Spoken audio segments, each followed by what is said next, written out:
दोस्तों, अक्टूबर 2017 से हमारा ब्रह्मांड, सोलर सिस्टम, आसमान और पृथ्वी की जमीन लगातार धुंध की स्थिति में है।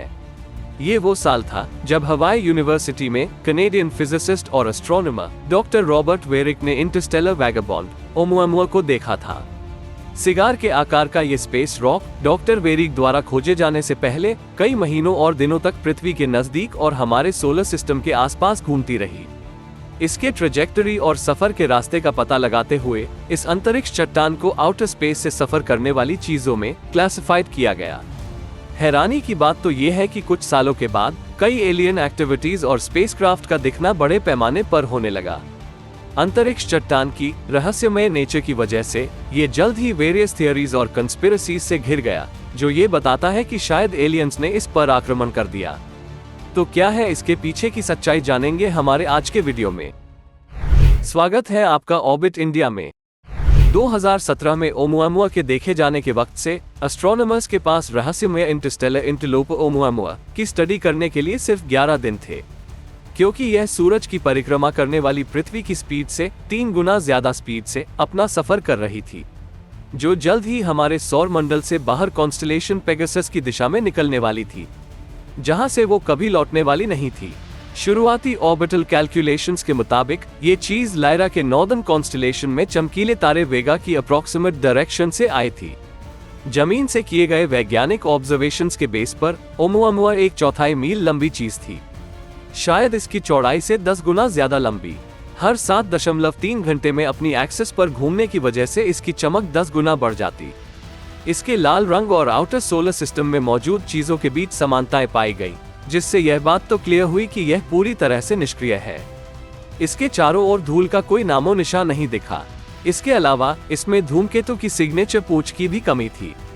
इंटरस्टेलर वैगाबॉन्ड को ऑब्जर्व करने वाले किसी भी टेलीस्कोप ने किसी भी वाटर वेपर, कार्बन मोनोऑक्साइड या सब्लिमेटिंग आइस के किसी भी संकेत का पता नहीं लगाया। ओमुआमुआ की यह खासियत किसी धूमकेतु या एस्ट्रॉयड से काफी अलग थी। लाल रंग वाली यह चट्टानी सिगार के आकार की चीज हमारे सौर मंडल से बाहर निकलने के सालों बाद भी कई थियरीज और अटकलों को जन्म देती है। ओमुआमुआ के ये गैर धूमकेतु और एस्ट्रॉयड प्रॉपर्टीज यानी गुण Israeli American theoretical physicist professor अवी लोब को एक असाधारण प्रोब शुरू करने के लिए प्रेरित करने के लिए काफी दिलचस्प थे। ओमुआमुआ के तत्वों के बारे में सोचते हुए लोएब की परिकल्पना यानी हाइपोथेसिस से पता चलता है कि यह एक लाइट सेल होगी। खैर, अगर इस प्रोफेसर कम एलियन हंटर का ऑब्जर्वेशन सही है, तो क्या इसका मतलब ये हुआ कि यह चीज एक प्राकृतिक घटना ना होकर एक एक्स्ट्राटेरेस्ट्रियल आर्टिफैक्ट थी? अपनी खोज को पूरा करने के लिए प्रोफेसर और उनकी टीम ने अंतरिक्ष के नखलिस्तान में गहराई तक खुदाई की, ये देखने के लिए कि क्या ब्रह्मांड में कोई अन्य इंटरस्टेलर ऑब्जेक्ट छिपा हुआ है या नहीं। उन्हें और पूरी दुनिया को तब हैरानी हुई जब उन्हें उल्का IM-1 मिला, जो 2014 में पापुआ न्यू गिनी के उत्तर पूर्वी तट के पास पृथ्वी से टकराया था। असल में हमारे सूरज की पहुंच के बाहर की यह एक चीज थी। IM-1 के बचे हिस्सों को खोजने के लिए लोएब और उनकी टीम ने IM-1 के ज्ञात ट्रेजेक्टरी को फॉलो करके प्रशांत महासागर से धातु के गोले खींचने के लिए भारी चुंबकों का इस्तेमाल किया। लोएब ने यह भी कहा कि जमा किए टुकड़ों का सोर्स सौर मंडल से अलग एक नेचुरल एनवायरनमेंट या एक एक्स्ट्राटेरेस्ट्रियल टेक्नोलॉजिकल सिविलाइजेशन रहा होगा। उन्होंने आगे IM-1 के एक और असामान्य पहलू की तरफ इशारा किया, वो थी इसकी कठोर मटेरियल ताकत, जो नासा द्वारा सूचीबद्ध सभी अंतरिक्ष चट्टानों से ज्यादा थी। इसके बाद अक्टूबर 2017 में हमारे सौर मंडल में छिपे एक इंटरस्टेलर ऑब्जेक्ट की खोज को सार्वजनिक किया गया। उसी साल दिसंबर में न्यूयॉर्क टाइम्स द्वारा advanced aerospace threat identification program नामक एक सैन्य UAP रिसर्च प्रोग्राम के अस्तित्व का खुलासा करने के तुरंत बाद अमेरिकी सरकार UAPs के बारे में खुलकर बात करने लगी। अकम्पनिंग आर्टिकल में साल 2004 में सैन डिएगो के तट पर नजरों से ओझल होने से पहले समुद्र की सतह से लगभग 50 फीट ऊपर उड़ रहे एक रहस्यमय अंडाकार आकार के जहाज के साथ नौसेना के 2 पायलटों के बीच एनकाउंटर के बारे में बताया गया। 2018 में इराक में एक अमेरिकी सेना के अड्डे पर एक जेलीफिश UAP को देखा गया। 2019 में टाइम्स ने नौसेना के एक पायलट लेफ्टिनेंट रयान ग्रेव्स के बारे में आगे बताया कि संयुक्त राज्य अमेरिका के पूर्वी तट पर अनएक्सप्लेन्ड एयरक्राफ्ट के साथ बार बार एनकाउंटर्स हुए। उन्होंने ये भी कहा था कि ये चीजें पूरे दिन वहां मौजूद रहेंगी। उसी साल दिसंबर में दूसरे इंटरस्टेलर इंटरलोपर 2I बोरिसोव को सोलर सिस्टम के एक्लिप्टिक से गुजरते हुए देखा गया। 2021 में नेशनल इंटेलिजेंस के डायरेक्टर के ऑफिस द्वारा यूएपी पर 9 पेज की शुरुआती रिपोर्ट में कहा गया कि शेप, साइज और खास तौर से प्रपल्शन के मामले में यूएपी ऑब्जर्वेशंस के कुछ क्लस्टरिंग यूएपी देखे जाने की प्रवृत्ति US training and testing grounds के आसपास भी देखी गई। मुट्ठी भर यूएपी एडवांस टेक्नोलॉजी का प्रदर्शन करते दिखाई देते हैं।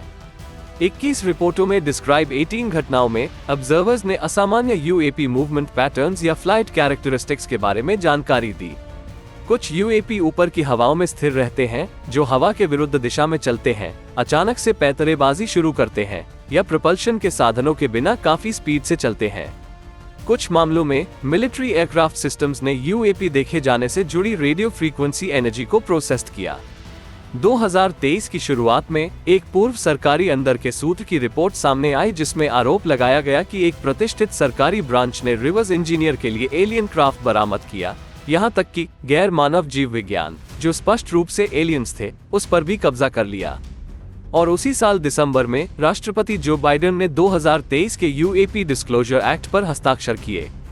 2024 इस साल यह और भी दिलचस्प हो जाता है।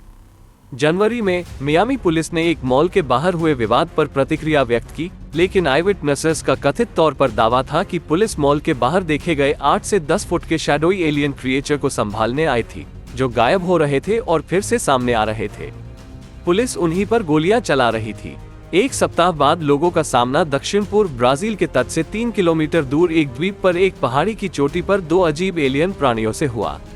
फुटेज रिकॉर्ड करने वाले स्थानीय पदयात्रियों ने बताया कि मायामी शैडो एलियन की तरह यह एलियन प्राणी भी 10 फीट लंबे थे। जनवरी के दूसरे सप्ताह में जापानी सोशल मीडिया पर एक वीडियो वायरल हुआ, जिसमें सूरज की तरह चमकते यूएफओ के आकार का एक बहुत ही अजीब दिखने वाला बादल दिख रहा था। गहराई से देखने पर यह एक उड़न तश्तरी की तरह लग रही थी, जो लगातार एक ही पोजीशन में तैर रही थी। साथ ही इस तथाकथित यूएफओ का आकार भी बहुत बड़ा महसूस हो रहा था। अगर हमें सिर्फ बिंदुओं को जोड़ना है, तो क्या हम अभी भी इस बात को मानने से इनकार कर रहे हैं कि हमारे सौर मंडल में एक इंटरस्टेलर ऑब्जेक्ट के सामने आने के बाद ही वहां की सरकार ने यूएपी के बारे में खुलकर बात करनी शुरू की? क्या तब से एलियन और यूएफओ देखे जाने की संख्या बढ़ी है? क्या हम अभी भी इस बात पर यकीन नहीं करना चाहते कि एलियंस हमारे ग्रह की जांच कर रहे हैं, या सरकार उनके साथ काम कर रही है? आपको क्या लगता है? अपनी राय कमेंट कर हमें जरूर बताएं।